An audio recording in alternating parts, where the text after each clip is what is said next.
أنا من أبناء العامة يعني سني على قولتكم، من ربع عمر أنا. يسألوني مرة، سألني صديقي هسه وهم راح يشوف المنشور، هواي والله أصدقائي يسألوني مرة بديوانهم قاعدين، شنو رأيك فلان وفلان وفلان وفلان؟ قلت لهم هسه أنا من ذا تسألني على عمر بن الخطاب رضي الله عنه وأرضاه، على أبو بكر، على عثمان، أحبهم وهنا على راسي أصحاب الرسول. تجيب علي تحطه وياهم؟ لا، أخذ علي بن أبي طالب، أختار علي بن أبي طالب، حبي لهذا الرجل علي بن أبي طالب، وأنا رجل من أبناء العم.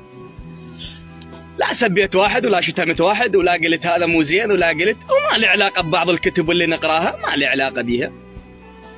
المهم، فهذا الرجل مرة اجى قاعد عندنا بديوانيتنا، طبعا ما لي علاقة بي، أنا صداقة ما لي بي، ما أعرفه وما يعرفني. اجى قاعد عندنا بالديوانية، اجوا الشعراء، كان مهرجان عندنا، واجوا من ورا ما خلص المهرجان اجى قاعد يمنا، وقمنا صلينا، وقمت انا صليت، هو هم تفاجأ من شافني اجتهد. فقالوا له مشاري من ابناء العامة وخوش ولد، ومن هالسوالف هاي يسولف هو الرجال، قال ماكو فرق، والله انا اشوفه زين، وروح سويت له ذاك العشاء. هسه انا اريد فلوس العشاء عمي، لو مطيني هذا الكلب احسن لي، ولا مطيك اياهن انت، والله العظيم اللقمه ذيك اللي طيتك اياها الكليته انت، لو مطيها للكلب هذا، شوف هذا صف هذا الكلب هذا، ولا مطيك اياها. ولكم مطايا حياوين، وين تردون توصلون؟ وين تردون توصلون؟ انتم مو تقولون احنا ابناء علي بن ابي طالب، انتم مو تقولون احنا نمشي على منهج علي بن ابي طالب. علي بن ابي طالب يقولوا ولا تكونوا سبابه.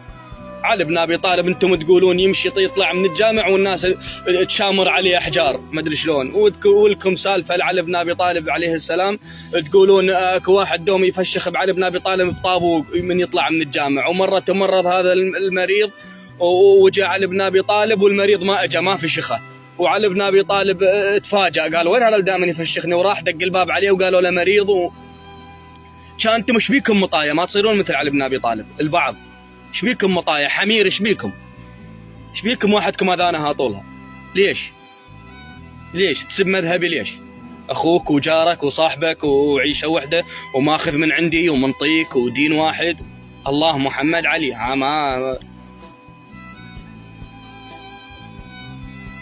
ماكو خلاف ان شاء الله.